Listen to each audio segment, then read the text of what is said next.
할렐루야. 오늘은 하나님의 복을 받는 의인은 누구인가 하는 제목으로 은혜를 나눕니다. 우리 인사합니다. 사랑하고 축복합니다. 사랑하고 축복합니다. 아멘. 여러분, 이 세상에 정말 아무 죄도 없는 의인이 있다고 믿으십니까? 아마 세상적인 사람 기준에는 있다고 생각할 수도 있습니다. 세상에 사는 사람들은 죄를 짓지 않으면 의롭다고 생각할 수 있기 때문이죠. 나는 감방에 한 번도 안 갔다.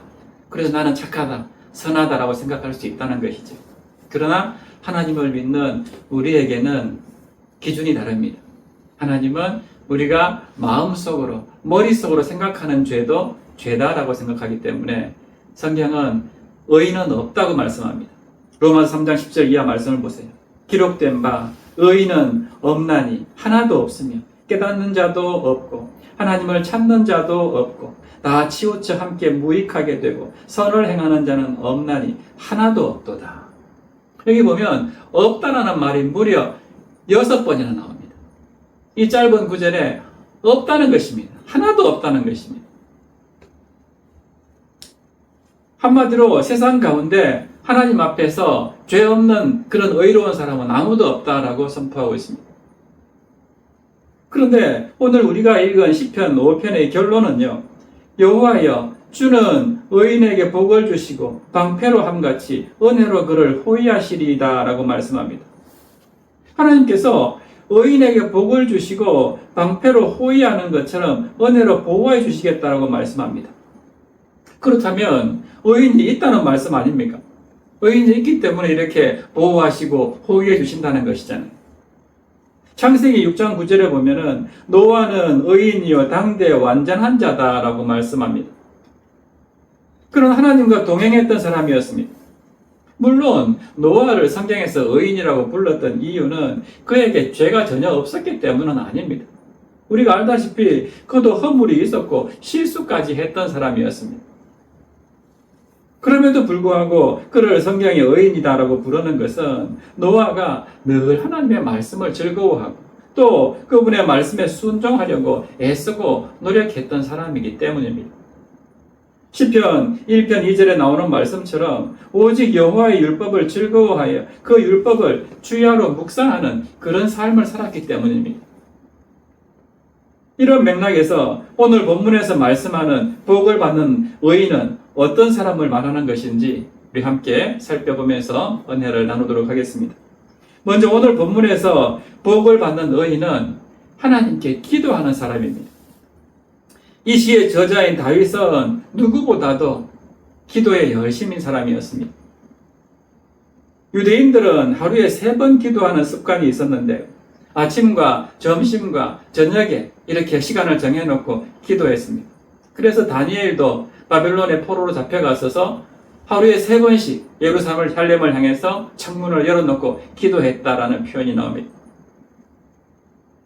시편 55편 17절에도 보면은 저녁과 아침과 정오에 내가 근심하여 탄식하리니 여호와께서 내 소리를 들으시리로다 라고 말씀합니다.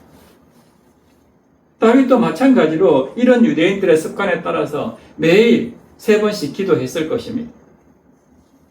이렇게 복을 받는 의인은 기도하는 사람이라는 걸 알 수가 있는데요. 기도한다는 것은 무슨 뜻입니까? 내 힘으로 살지 않겠다는 것입니다. 왜 기도합니까? 내 힘으로 할 수 없는 일이 있기 때문에 기도하는 거 아닙니까? 내 힘으로 할 수 없는 것들을 내가 믿는 하나님께 기도하는 거 아닙니까? 제발 나를 구해 주십시오. 나를 도와주십시오. 나에게 은혜를 베풀어 주십시오. 하고 기도하는 거 아닙니까?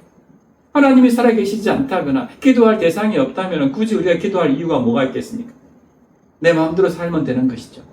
그러나 내 마음대로 살 수 없기 때문에 내가 할 수 없는 일들이 많기 때문에 힘들고 어려울 때에 우리는 내가 믿는 하나님 앞에 나아가서 기도하는 것이죠.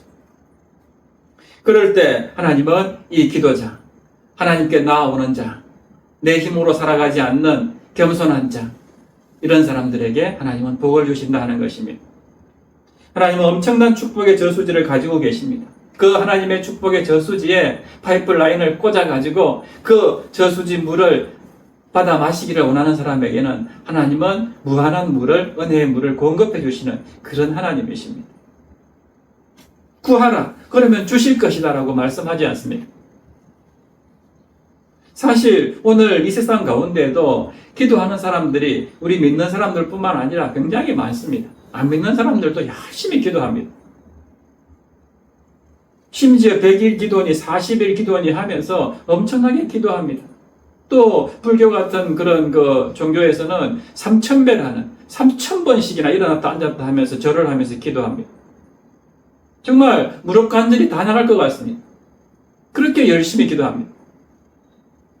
우리는 때로 세수도 못하고 예배에 참석할 때도 있습니다. 그러나 세상 사람들이 기도할 때는요, 목욕을 재개하고 온 정성을 다해서 기도합니다. 그런데 이 세상 사람들이 기도하는 것들의 문제가 뭐냐면 기도하는 대상을 바로 알지 못하고 기도한다는 것입니다. 아무리 정성을 다해서 기도한다 해도 기도를 응답해 주실 신이 헛된 우상이라면 얼마나 어리석은 일입니까? 그런데 오늘 본문의 주인공인 이 다윗은 기도의 대상이 누굽니까? 하나님이십니다. 1절에 보면은 여호와여라고 부르고 있고 2절에는 나의 왕, 나의 하나님이여 라고 기도합니다. 다윗이 지금 기도하는 대상은 다른 누구도 아니라 여호와 하나님이시다 하는 것입니다. 다윗은 자신이 이스라엘의 왕입니다. 그런데 기도의 대상이 여호와를 나의 왕이라고 부릅니다. 왕이라는 것은 자기가 어떤 존재인지를 누구보다 잘 알고 있습니다. 세상에 어떤 사람도 왕보다 높은 사람은 없지 않습니까? 왕은 모든 백성들을 통치하는 사람입니다. 그런 다윗이 하나님을 왕으로 고백하고 부르고 있다는 것은 무슨 뜻입니까? 나는 나의 왕 되시는 하나님의 통치를 받겠다. 하나님의 지배를 받겠다 하는 어떤 의미를 담고 있다는 것이죠. 다윗은 바로 그 하나님 앞에 그 하나님이 나의 왕이시고 그 하나님이 우리 이스라엘의 왕이시기 때문에 그 하나님이 저를 다스려 주십시오. 이 나라를 다스려 주십시오 하고 기도하고 있는 것입니다. 이 세상에는요, 세 가지 종류의 사람이 있습니다. 첫째는 유괴 사람입니다. 유괴 사람은 자신이 왕좌에 앉아서 왕노릇하는 사람입니다. 한마디로 하나님을 믿지 않는 사람입니다. 이 유괴 사람은 자기 힘만 가지고 살아갑니다. 하나님을 믿지 않기 때문에 자기 능력으로만 살아갑니다. 두 번째는 육신의 사람입니다. 육신의 사람은 유괴 사람과는 좀 다른데요. 이 사람은 하나님을 믿기는 합니다. 그런데 여전히 자기가 하나님보다 더 많은 것을 누리면서 살려고 하는 것입니다. 하나님을 믿는다고 하면서 여전히 자기 욕심에 따라서 살아가는 사람, 이 사람이 바로 육신의 사람입니다.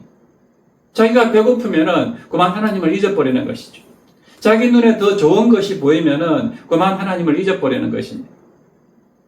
예를 들면은 주일에 예배 드리러 가는 것이 하나님을 믿는 사람이면 당연한 것인데 성경은 반드시 주일을 지키라고 말씀하고 있는데도 그 주일날 갑자기 중요한 일이 생깁니다.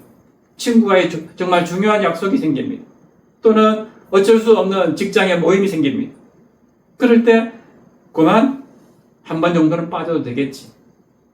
뭐 지난주에 빠졌으니까 이번 주도 빠져도 되겠지 하면서 하나님보다도 내 일을 또 내가 하는 어떤 것에 대해서 더 가치를 높게 두게 되면 이 사람은 점점 육신의 사람으로 변질되어 가는 것입니다.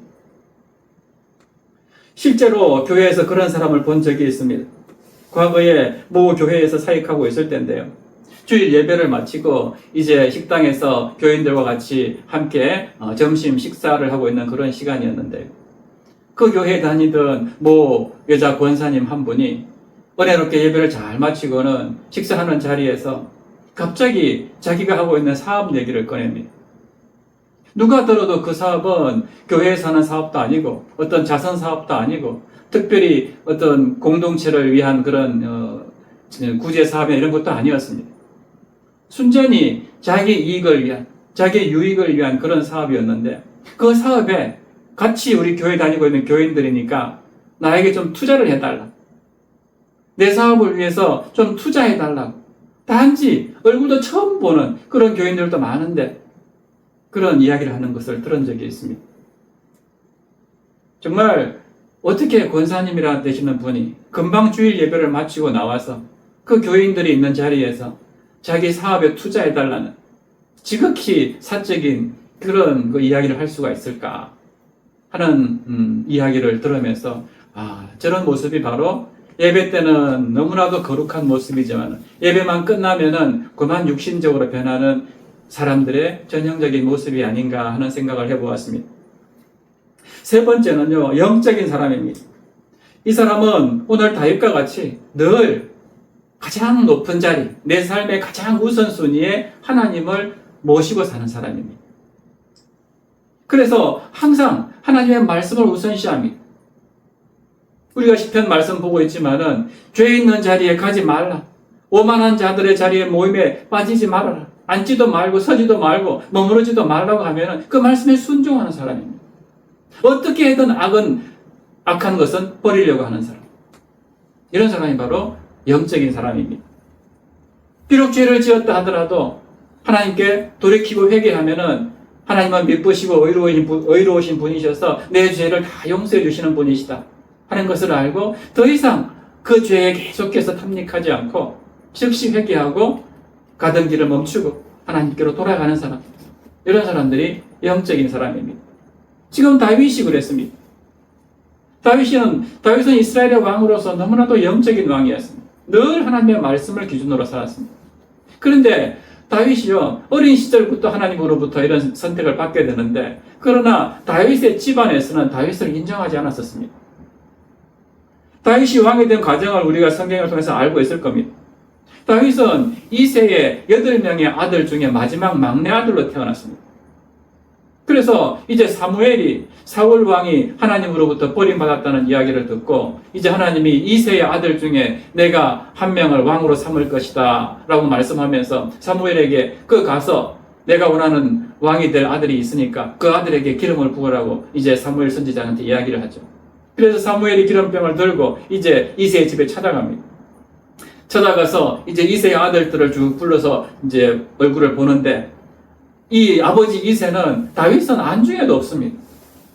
첫째 아들부터 해가 7번째 아들까지 쭉 그냥 이제 사무엘 앞으로 데리고 오는데 하나님께서 다 그 아들은 아니라고 합니다. 첫째 아들, 둘째 아들 볼 때 사무엘조차도 그 영적인 사람 사무엘조차도 키도 훤칠하고 얼굴도 잘생기고 누가 봐도 왕이 될 제목이다 하고 이 사람입니까? 하는데 하나님은 아니시라고 합니다. 그 7번째 아들까지 다 통과했습니다. 그래도 아무도 없다고 하나님 말씀하니까 사무엘이 어떻게 합니까? 아들들이 이게 다냐? 다른 아들은 없느냐? 그제서야 아버지 이새가 막내가 하나 있기는 한데 걔는 지금 저 들판에 가서 양을 치고 있습니다.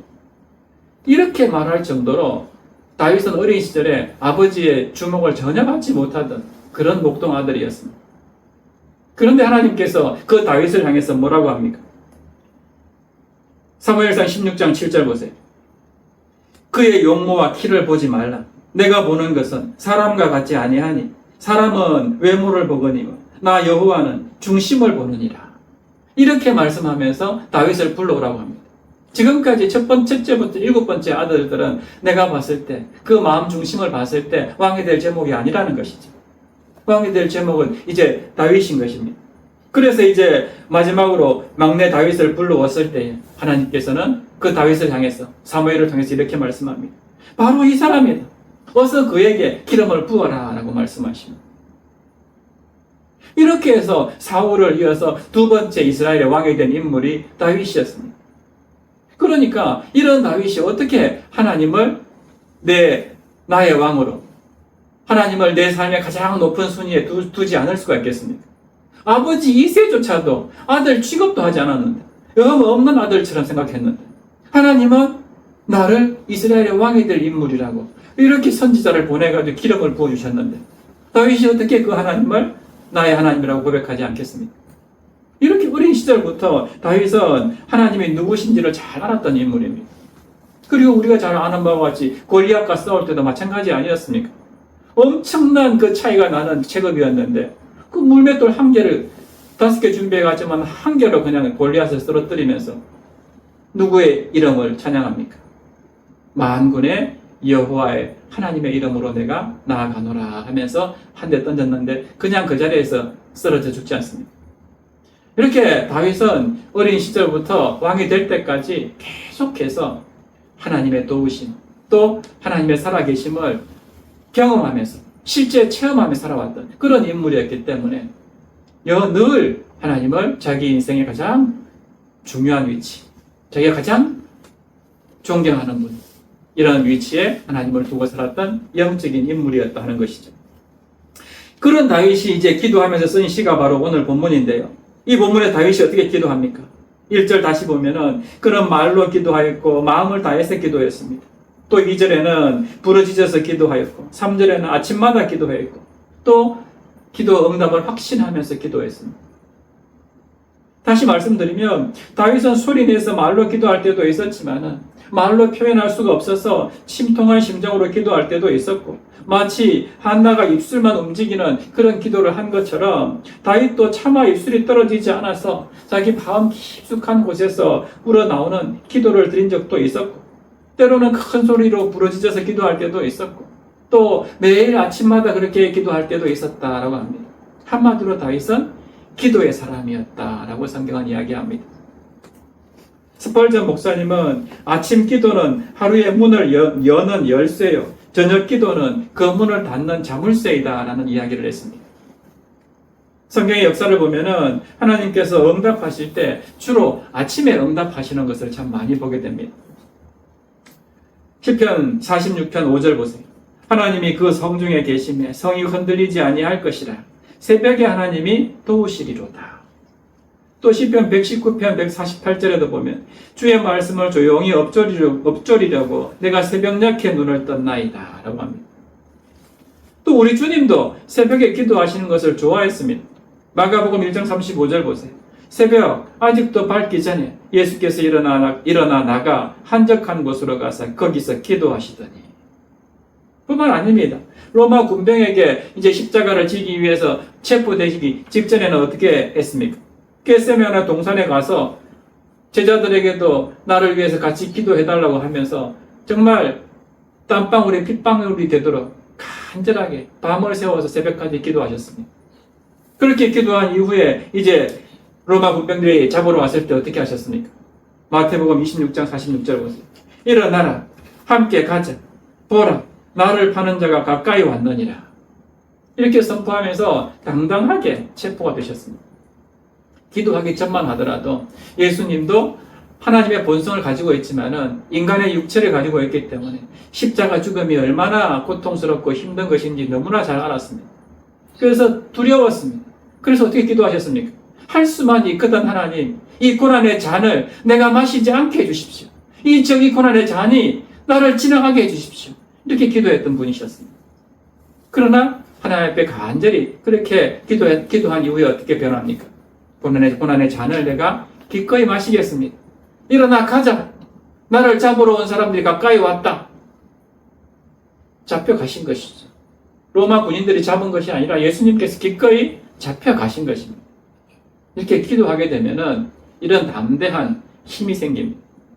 어떤 위험 앞에서도 굴복하지 않습니다.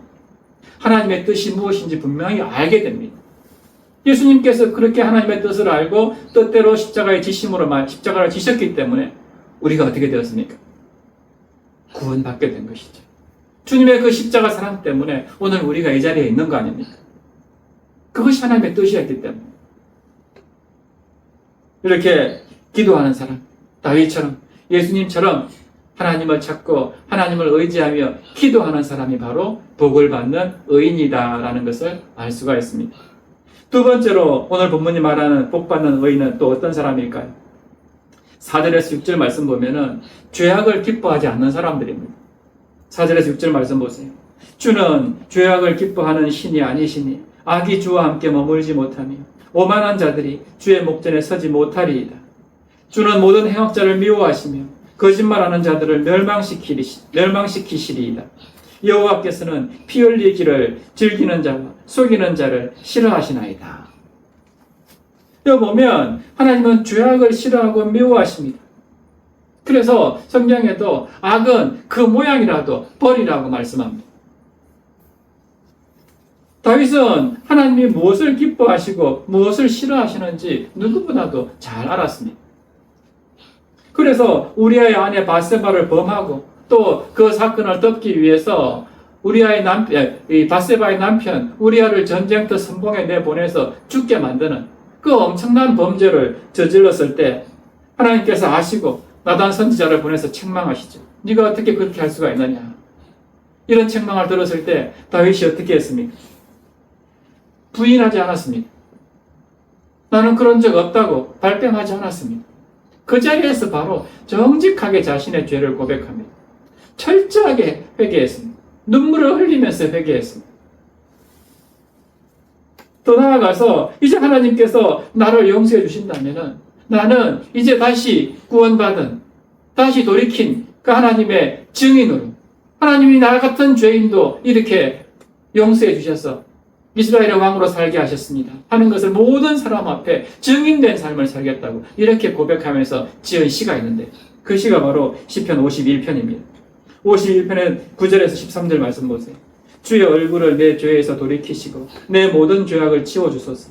하나님이여 내 속에 정한 마음을 창조하시고 내 안에 정직한 영을 새롭게 하소서. 나를 주 앞에서 쫓아내지 마시며 주의 성령을 내게서 거두지 마소서. 주의 구원의 즐거움을 내게 회복시켜 주시고 자원하는 심령을 주사 나를 붙드소서. 그리하면 내가 범죄자에게 주의 도를 가르치리니 죄인들이 주께 돌아오리이다. 아멘. 나를 그렇게 한 번만 더 용서해 주신다면 어떻게 하겠다는 것입니까? 범죄자들한테 주의 도를 가르치고 그래서 죄인들이 주께 돌아오는 그런 증인의 삶을 제가 살겠습니다.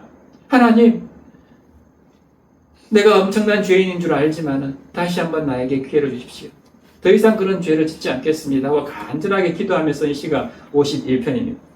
이런 다윗이었기 때문에 하나님은 다윗을 내 마음에 합한 사람이라, 내 마음에 맞는 사람이라, 그래서 다윗을 통해서 내 뜻을 이루게 하리라 하면서 인정하고 칭찬했던 것입니다. 여러분, 하나님은 거룩하신 분입니다. 그래서 우리가 깨끗하게 살기를 원하십니다. 정결한 주님의 신부가 되기를 원하십니다. 그러나 우리는 죄악된 본성이 있고 또 너무나도 부족하고 연약해서 수시로 넘어집니다. 죄를 짓지 않고 살아가는 사람은 지금도 없습니다. 그러나 우리를 하나님께서 의인이라고 인정하시는 이유가 무엇입니까? 다윗과 같이 회개할 때예요. 말씀이 들려질 때에 더 이상 그 길로 가던 것을 중단하고 죄인의 자리에 서려고 하던 것을 멈추고 다시 하나님께로 돌이키는 그런 모습을 보시고 우리를 의롭다라고 인정해 주시는 것입니다. 예수 그리스도를 믿음으로 이제 예수님의 인도하심 따라 살려고 몸부림치는 그 모습을 보고 의롭다고 인정해 주시는 것입니다. 노아가 왜 당대의 의인이라고 칭찬받았습니까?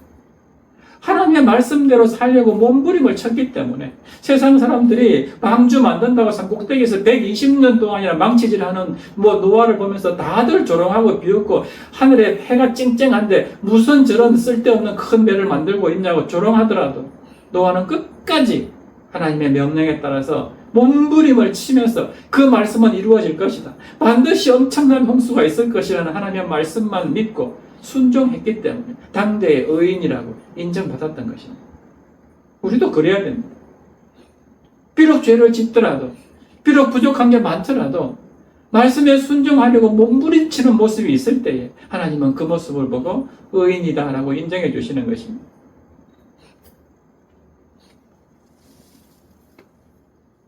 반면에 하나님이 싫어하시고 미워하는 사람은 누굴까요? 5절과 6절 보세요.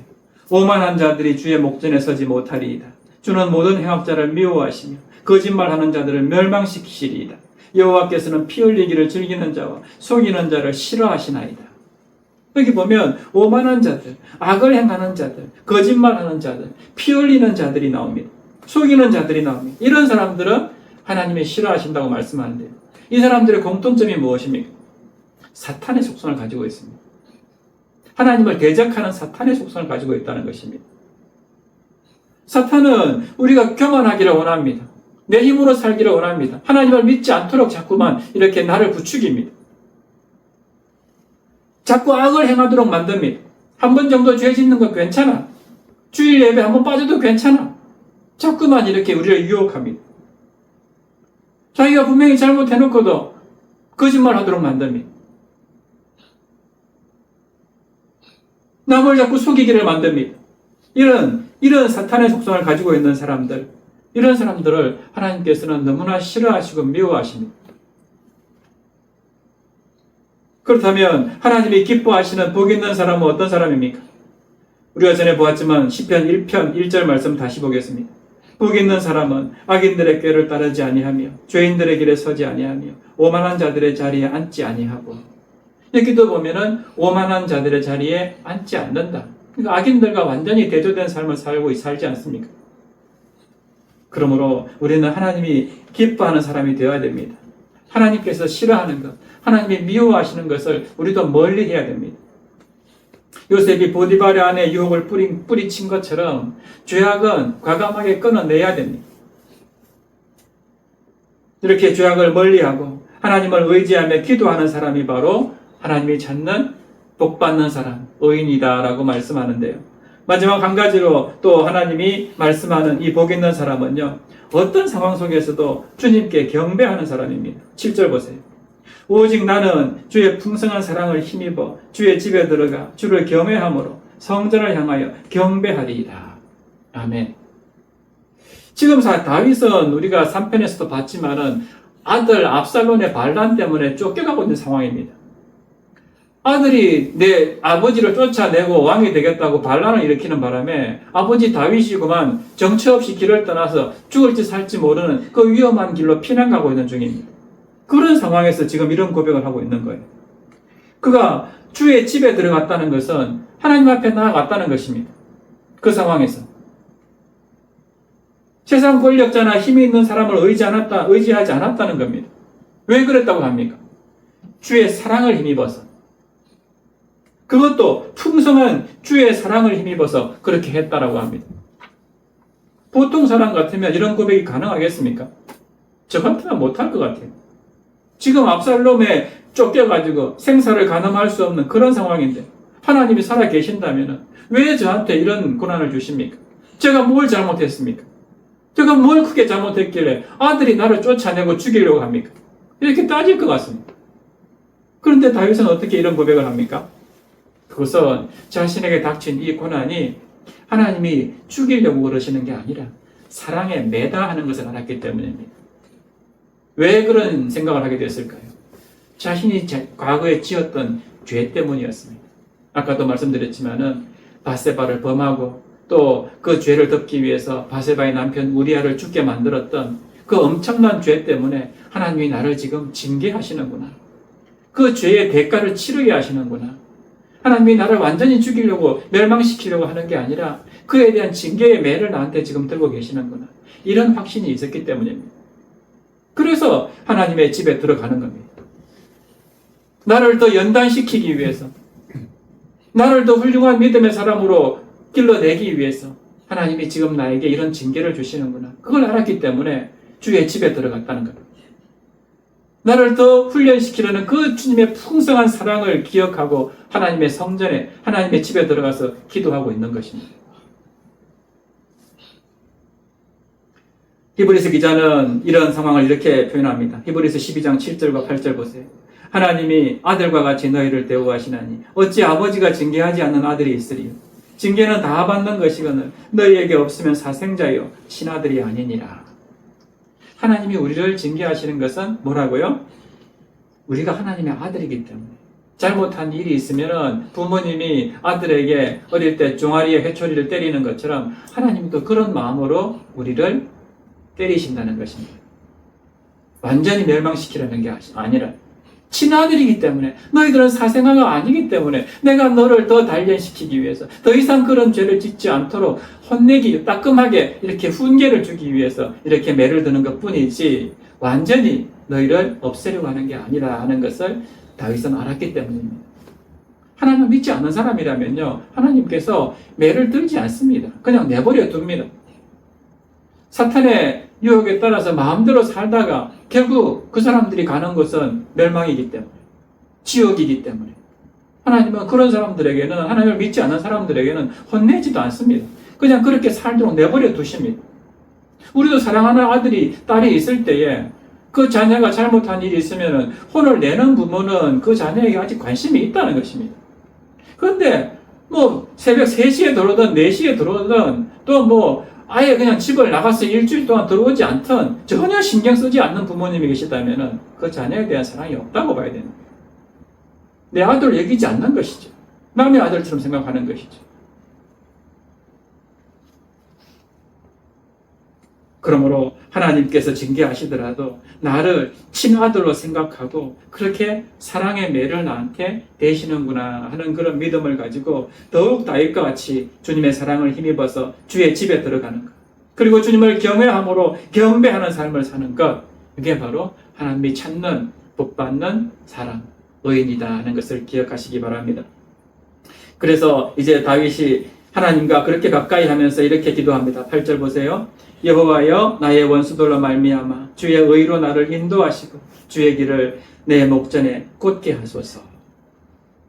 그 원수들로 말미암아서 주의 의로움으로 나를 인도하고 주의 길을 나에게 보여달라고 기도하는데, 이 원수는 어떤 사람입니까? 9절에 보면 입에 신실함이 없고 심중이 심히 약하고 목구멍은 열린 무덤 같고 혀로는 아첨하고 이런 사람들이었습니다.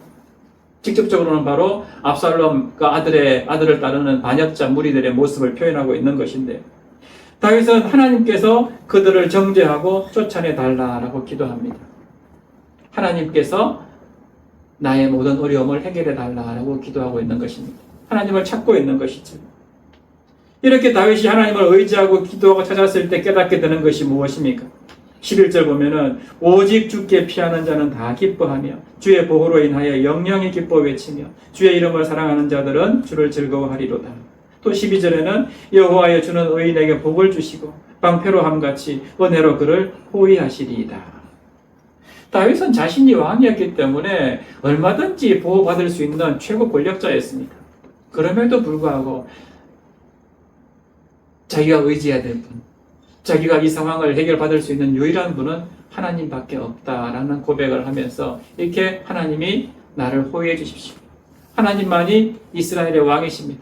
하나님만이 나의 주인이십니다 하면서 나를 방어해 달라고, 나를 이 고난과 어려운 상황에서 건져달라고 하나님을 찾고 있는 모습으로 오늘 시가 마무리 짓고 있는데, 그렇습니다.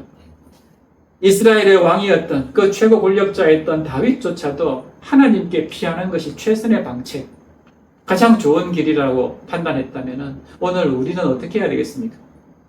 우리는 왕도 아니고 뭐 어떤 회사의 유명한 사장도 아니고 무슨 권력자도 아니고 그저 평범한 시민에 불과한데 우리가 하나님을 찾지 않으면 어떻게 되겠습니까? 내 상황으로 해결할 수 있는 문제들을 만났을 때 어떻게 되겠습니까? 그러므로 우리도 힘들고 어려울 때 그 문제가 크든 작든 하나님께 피하는 것, 하나님을 의지하는 것, 다윗과 같이 하나님께 나아가서 기도하는 것, 그것이 복받는 유일한 길이다 하는 것입니다. 말씀 정리합니다. 오늘 다윗의 시를 통해서 우리는 복받는 의인, 하나님으로부터 복을 받는 사람은 어떤 사람인가 하는 것을 살펴보았습니다. 첫 번째로 그 사람은 세상 의지하지 않고 하나님께 나아가서 기도하는 사람이었습니다. 두 번째로 그 사람은 죄악을 기뻐하지 않는 사람이었습니다. 하나님이 기뻐하는 삶을 살려고 몸부림치는 사람이었습니다. 세 번째로 그 사람은 어떤 상황 속에서도 주님의 사랑을 힘입어서 내가 어떤 고난을 당하더라도 나를 사랑하시는 하나님의 매다 하는 생각을 가지고 오히려 주님 앞에 나아가서 감사합니다 하는 마음으로 주님을 경배하는 사람이었습니다. 이런 사람을 하나님께서는 복받는 사람이다, 내가 너를 의인이다 부를 것이다 라고 말씀하십니다.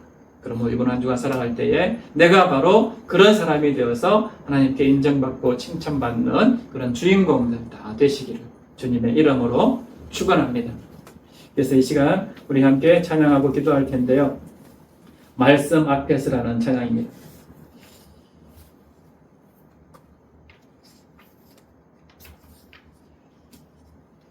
우리 함께 찬양하고 기도합니다.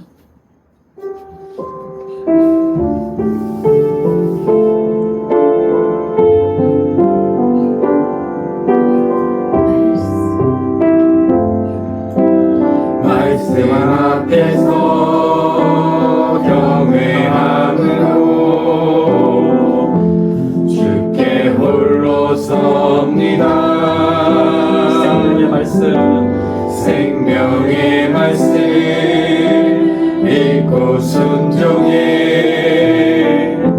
주를 예배합니다. 기록된 말씀 기록된 말씀 힘이 있어서 진리로 우리 거룩해 하며 거룩한 말씀 세세 영원히 복음이 되어 말씀하시네. 하나님 말씀에 두려워 떠는 자, 그 말씀에 생명을 거는 자, 한 사람 찾으시길 주님의 약속을 믿어. 하나님 말씀에 운명을 거는 자, 순종하며 주 따라가는 자, 영원한 하나님 나라 이뤄갈 주의 교회여 일어나라. 한 번 더 말씀 앞에서 경외함으로 말씀 앞에서 경외함으로 주께 홀로 섭니다. 생명의 말씀 생명의 말씀 읽고 순종해 주를 예배합니다. 기록된 말씀 기록된 말씀 힘이 있어서 진리로 우리 거룩해 하며 거룩한 말씀 세세 영원히 복음이 되어 말씀하시네. 말씀에 두려워 떠는 자, 그 말씀에 생명을 거는 자, 한 사람 찾으시는 주님의 약속을 믿어. 하나님 말씀에 운명을 거는 자, 순종하며 주 따라가는 자, 영원한 하나님 나라 이뤄갈 주의 교회여 일어나라.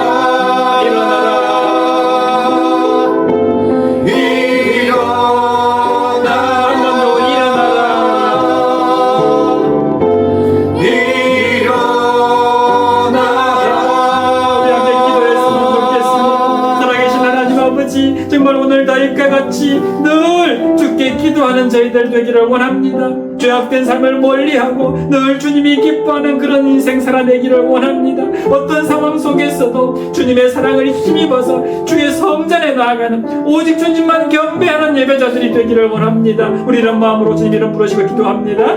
주여, 살아계신 하나님 아버지, 그렇습니다.